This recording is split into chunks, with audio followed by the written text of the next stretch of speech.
Jeffrey Epstein is accused of luring girls to his Manhattan mansion and abusing them. What you need to know to start the day. Federal prosecutors appear to have resurrected a federal sex crimes case against the billionaire financier Jeffrey Epstein by focusing on accusations that he sexually assaulted girls at his mansion in Manhattan, more than a decade after a widely criticized plea deal shielded him from similar charges in Florida. Federal prosecutors are expected to unseal the charges on Monday, accusing Mr. Epstein, 66, of running a sex trafficking operation that lured dozens of underage girls, some as young as 14, to his Upper East Side home, according to 3 law enforcement officials. He was at Teterboro Airport in New Jersey, after arriving on a private flight from France, 2 law enforcement sources said. The sex traffic. The new charges are a stunning revival of a years-long case against Mr. Epstein, who faced similar accusations involving girls who told the police they were brought to his mansion in South Florida and assaulted. That case in the era of Me Too, Mr. Epstein's case had remained stubbornly unresolved. For years. That will end on Monday, 2 law enforcement officials said. Mr. Epstein is charged with using his vast network of contacts and associates to bring a constant stream of underage girls to his Manhattan townhouse, 1 law enforcement source said. He is accused of the girls were initially recruited to give him massages. But he frequently, on Saturday, a neighbor near an East 71st Street home purchased by Mr. Epstein in the mid-1990s, took a photograph, reviewed by the New York Times, that showed FBI agents and New York Police Department officers using a crowbar to force open the mansion's tall wooden doors. The mansion, which runs along East 71st Street between 5th and Madison Avenues, has been called.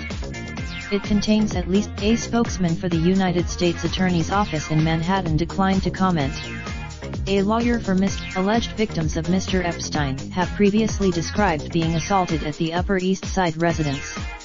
One of his accusers, Mr. Epstein, had earlier been accused of maintaining a similar arrangement at his mansion in Palm Beach, after the parents of one of Mr. Epstein's alleged victims approached the police there in 2005.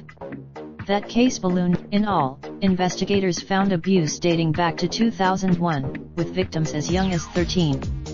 A subsequent federal prosecutors in Miami prepared a sweeping 53-page federal indictment against Mr. Epstein.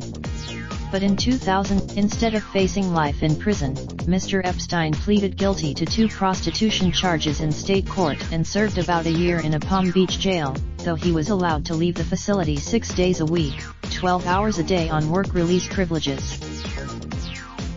Mr. Epstein's deal also shielded any co-conspirators who may have helped to arrange his sexual rendezvous and stayed in contact with his victims. That deal was negotiated in part by Alexander Acosta, the former United States Attorney in the Southern District of Florida, who now serves as Mr. Trump's Labor Secretary. Mr. Acosta, in February, that Florida prosecutors had broken the law in 2008 by not keeping Mr. Epstein's victims informed of the plea deal. The Justice Department. During the Florida investigation, Mr. Epstein retained an array of powerful lawyers, including the Harvard professor Alan Dershowitz and Kenneth Starr, the former special counsel who investigated President Bill Clinton. The boldface names were not unusual for Mr. Epstein, who has been linked to a wide array of high-profile officials, celebrities, and business moguls. Mr. Clinton flew on Mr. Epstein's private jet multiple times, according to flight records. Prince Andrew of Britain, Mr. Trump, in 2002, that Mr. Epstein was a terrific guy. He's a lot of fun to be with, he said at the time. It is even said, the Upper East Side fortress was previously owned by Leslie Wexner, a business mogul whose companies include Victoria's Secret. Mr. Wexner was. In 2011, the New York Post reported that Mr. Epstein at the mansion after being released from the Florida jail. Christina Goldbaum, Joseph Goldstein, and William K. Rashbaum contributed reporting. Christina Goldbaum, Joseph Goldstein, and William K. Rashbaum contributed reporting. Raindrop, drop top, smoking, no cooking the hot pot. Fucking on your bitch, yeah, that. Looking up, open the park, pot.